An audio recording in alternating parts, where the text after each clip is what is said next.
السلام علیکم ناظرین، ہم میں سے ہر ایک نے ملک الموت کا نام ضرور سنا ہوگا۔ آپ کو اور ہمیں یہ قول کسی وقت بھی آ سکتی ہے، اور عجیب بات یہ ہے ہم اور آپ اسے اگنور بھی نہیں کر سکتے۔ ہمارا اور آپ کا یہ عقیدہ اور ایمان ہے دنیا کی ساری چیزیں ایک دن ختم ہو جائیں گی، فنا ہو جائیں گی۔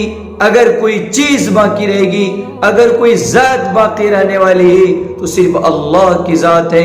اللہ قرآن میں فرماتا ہے کل من علیہا فان ویبقى وجہ ربک ذو الجلال والاکرام، کہ دنیا کی ساری چیزیں ختم ہو جائیں گی، فنا ہو جائیں گی، اگر کوئی ذات باقی رہنے والی ہے تو وہ اللہ کی ذات ہے۔ میرے دوستو، ضرورت اس بات کی ہے کہ ہماری تیاری کیا ہے۔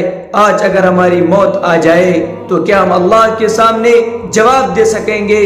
کیا ہم اللہ کے سامنے اپنا منہ دکھا سکیں گے؟ اس لیے میرے دوستو، اپنے آپ کو قرآن و حدیث کی روشنی میں ڈھالنے کی کوشش کریں اور آخرت کی تیاری کریں۔